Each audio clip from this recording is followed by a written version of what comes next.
दोस्तों आज master classic class करते चेक दूध कैसे करते हैं फैट। और इसमें ज़्यादा नहीं, ये सेंसर है, पीसीबी है और इधर है मोटर। तो देखते हैं, चेक करते हैं। ये हमारा फैट दूध लगा दिया इसमें। इसके बाद फिर एंटर करेंगे।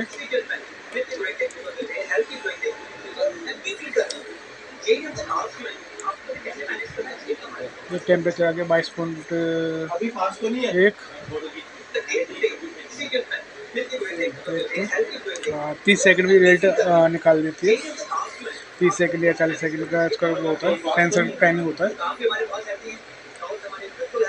तो देखते हैं।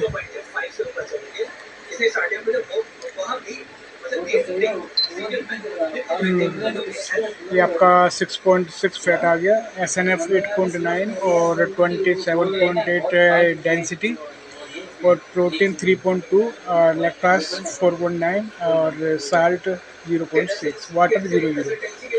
तो इस तरह से सैंपल रेडी निकल गया हमारा।